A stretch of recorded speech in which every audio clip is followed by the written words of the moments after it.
ሰላም ክቡራትና ክቡራን ተከታታዮቼ እንደምን አላችሁ? እኔ በጣም ደህና ነኝ። ዛሬም እንደተለመደው በወሳኝ መሰረታዊ የህግ ፕሮግራም መጥቻለሁ።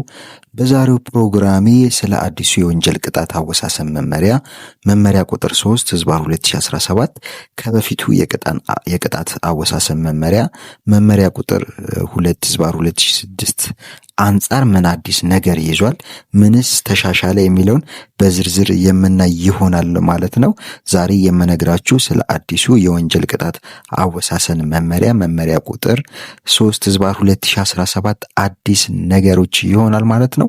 ለዚህ ቻናል አዲስ የሆናችሁ ቻናሉን ላይክ፣ ሼር፣ ሰብስክራይብ በማድረግ አብራችሁኝ እንድትቆዩ በታላቅ አክብሮትና ትህትና ጠይቃለሁ። አዲሱ የወንጀል ቅጣት አወሳሰን መመሪያ ቁጥር 3/2017 ምን አዲስ ነገር ይዟል የሚለውን አሁን የምነግራችሁ ይሆናል ማለት ነው። ቀጥታ ወደ ዛሬው ፕሮግራሜ እገባለሁ ማለት ነው። የኢፌዴሪ ጠቅላይ ፍርድ ቤት የቅጣት አወሳሰን ስርዓቱ እና ሂደቱ ዩኒፎርም እና ወጥ ሆኖ ፍትሐዊነትን ባጣጣመ በዘፈቀደ ሳይሆን በህግና በግልጽ መመዘኛዎች ላይ የተመሰረተ የቅጣት አወሳሰን እንዲኖር ካለው ራዕይና ፍላጎት በመነሳት የቀድሞውን መመሪያ ቁጥር 2/2006 በማሻሻል መመሪያ ቁጥር 3/2017ን በስራ ላይ አውሏል። ለመሆኑ ይህ የቅጣት አወሳሰን መመሪያ መውጣት ያስፈለገበት ዓላማና ሊያሳካ የፈለገው ግብ ምንድን ነው የሚለውን አሁን ማለት ነው። በመጀመሪያ ይህ መመሪያ መውጣት ያስፈለገበት ዋና ዓላማና ግብ ምንድን ነው የሚለውን በመጀመሪያው መመሪያው ዋና ዓላማ ያደረገው ተገማችነትን ነው። ተገማችነት ሲባል ተመሳሳይ ወንጀል የፈጸሙ ሰዎች ተመሳሳይ በሆነ የቅጣት እርከን እንዲያገኙ ማድረግ ማስቻል ነው። ሌላኛው ግልጽነትና ተጠያቂነት እንዲኖር ማስቻል ነው። የዳኝነት አካሉ ቅጣት ሲወስን ሊከተላቸው የሚገቡ መስፈርቶች አሉ። እነኛም መስፈርቶች ለህዝብ ግልጽ ማድረግና የዳኝነት አካሉ ቅጣት ሲወስን በምን አግባብ ወሰነ የሚለውን ለማስቻል ግልጽ የሆነ መመሪያ መኖሩ አስፈላጊ በመሆኑ ይህ መመሪያ ደግሞ ተደራሽና ግልጽና ተጠያቂነትን የሚያስከትል ሊሆን ስለሚገባ ይህንን ነገር ለማሳካት እንዲቻል ይህ አዲስ መመሪያ እንዲወጣ ሆኗል ማለት ነው። ሌላኛው ቅጣቱ እንደ ወንጀሉ ክብደትና እንደ ወንጀለኛው አደገኛነት ተመጣጣኝ እንዲሆን ማስቻል ነው። እነኚህ የጠቀስኩላችሁ ጉዳዮች የቅጣት አወሳሰኑ መመሪያ ቁጥር 3/2017 ሊያሳካው የሚፈልገው ዋናው ጉዳይ ነው ማለት ነው። ሌላኛው በቅጣት አወሳሰን መመሪያ ቁጥር 3/2017 ዋና ማሻሻያዎችና አዲስ ጉዳዮች ምንድናቸው የሚለው ነው። ከላይ የነገርኳችሁ መመሪያው ሊያሳካው የሚፈልገውን ነገር ነው።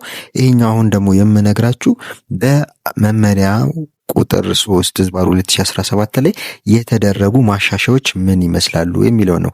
የመጀመሪያው ተፈጻሚነት ወሰኑ ስኮፕ ኦፍ አፕሊኬሽኑ ነው። የቅጣት አወሳሰን መመሪያው በሁሉም የሀገሪቱ ውስጥ ባሉ ፍርድ ቤቶች ላይ ተፈጻሚ እንደሚሆን በግልጽ ተደንግጓል። ሆኖም ግን ይህ የቅጣት አወሳሰን መመሪያ በደንብ መተላለፍና በህፃናት ላይ ተፈጻሚ አይሆንም ማለት ነው። ሌላው ማሻሻያ አዳዲስ ደረጃና እርከን የወጣላቸው ወንጀሎች መካተታቸው ነው።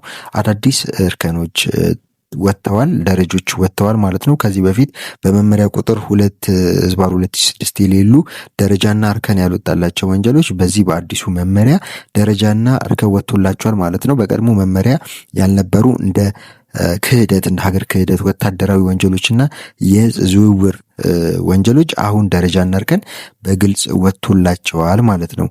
እንዲሁም በዚህ መመሪያ ውስጥ የተፈጠረው አዲስ ነገር ልዩ አዋጆችን በቅጣት አወሳሰን መመሪያ ቁጥር 3/2017 ላይ ተካተዋል ማለት ነው።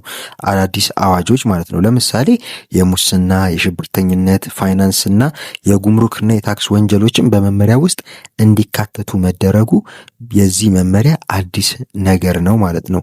በብዙ ዘንድ እንደ ዋነኛ ለውጥና ማሻሻያ ተደርጎ የሚታየው ለውጥ በዚህ መመሪያ ላይ የዳኞች የፍቃድ ስልጣን ላይ ቅነሳ መደረጉ ነው። እንደሚታወቀው ዳኞች የነበራቸው የ20% የፍቃድ ስልጣን ማለትም ዲስክሬሽነሪ ፓወር ወደ 15 በመቶ እንዲወርድ ተደርጓል ማለት ነው። ይህ መሆኑ የቅጣቱ ወጥነት ይበልጥ ያጠነክሯል በሚል ነው። ስለዚህ ዳኞች የተወሰነ የተሰጣቸው የፍቃድ ስልጣን ነበረ በቅጣት አወሳሰን መመሪያ ላይ። በፊቱ 20 በመቶ ነበረ። አሁን ላይ ግን ያ 20 በመቶ ወደ 15 በመቶ ዝቅ እንዲል ተደርጓል ማለት ነው። የዳኞች ዲስክሬሽነሪ ፓወር ማለት ነው። የገንዘብ መቀጮ ላይ የተደረገው ማሻሻያ ነው። እንደሚታወቀው በወንጀል ቅጣት ጊዜ በወንጀል የጥፋተኝነት ውሳኔና ቅጣት ጊዜ ከእስር ቅጣት በተጨማሪ የገንዘብ ቅጣት እንደሚጣል ይታወቃል። ታዲያ በዚህ በመመሪያ ቁጥር 3/2017 ላይ በገንዘብ መቀጮ ጣሪያ ላይ እስከ 50 በመቶ የሚደርስ ጭማሪ ተደርጓል ማለት ነው። በፊት እስከ 10,000 ብር ያስቀጣል የተባሉ የቅጣት እንትኖች አሁን 15,000 ብር ወይ 20,000 ብር ሊደርሱ ይችላሉ ማለት ነው። ስለዚህ በገንዘብ መቀጮ ላይ የተደረገው ማሻሻያ የገንዘብ መቀጮ ጣሪያ እስከ 50 በመቶ የሚደርስ ጭማሪን አድርጓል ማለት ነው። ሌላኛው የእስር ቅጣትን በገደብ ማቆየት ወይም ፕሮቤሽን ላይ የተደረገው ማሻሻያ ነው። ይህ በአዲሱ መመሪያ እጅግ አዲስና ጥልቅ ለውጥ የተደረገበት ነው ይሉታል። ቀደም ሲል ዳኛው በገደብ የመልቀቅ ስልጣኑን እንዴት እንደሚጠቀም ግልጽ በመመሪያ ላይ አልዋልም ነበር፣ በመመሪያው ላይ አልተደረገም ነበር። አሁን ግን በቸልተኝነት ሰው መግደል፣ ያለደረሰኝ ግብይት መፈጸም እና በቂ ገንዘብ ሳይኖር ቼክ መቁረጥ ላይ አዋሪ 3 ላይ የተቀመጡ መስፈርቶች በመጠቀም በነጥብ ይወስናል ዳኛው ማለት ነው።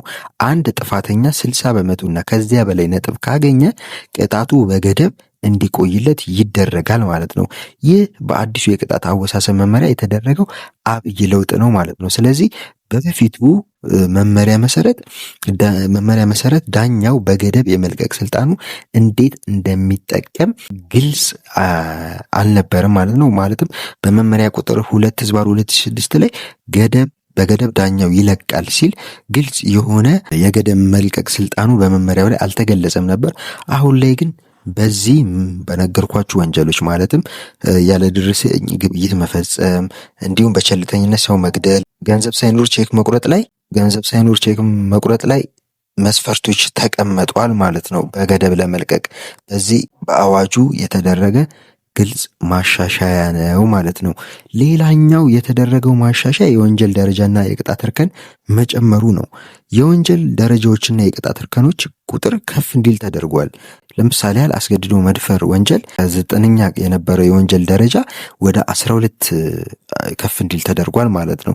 ተራ የሰው ግድያ ከ6 የነበረው ወደ 8 አድጓል ማለት ነው።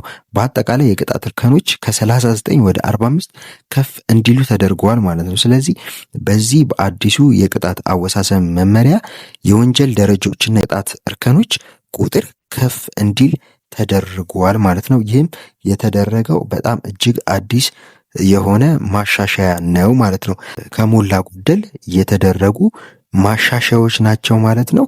በገንዘብ ቅጣት ላይ 50 በመቶ ጭማሪ መደረጉ፣ የደረጃና እርከን ያልወጣላቸው ወንጀሎች ደረጃና እርከን እንዲወጣላቸው መደረጉ፣ እንዲሁም የወንጀል የቅጣት ደረጃና እርከን መጨመሩና ዳኞች ተከሳሾችን በገደብ ሲለቁ ያልነበረ መስፈርቶች በዚህ አዋጅ ላይ በመስፈርቶች መቀመጣቸው እንደ ትልቅ ማሻሻያ ተደርገው በዚህ የቅጣት መመሪያ ወይም ማኑዋል ላይ ይታያሉ ማለት ነው። ይሄ አዲሱ የቅጣት አወሳሰን መመሪያ ያደረገው ማሻሻያ ነው ማለት ነው። ለዛሬ ያስኩላችሁ ፕሮግራም ይህንን ይመስላል። በቀጣይ ሌላ መሰረታዊ የህግ ፕሮግራም እስከምንገናኝ መልካም ጊዜ፣ ቸርን ሰንብት።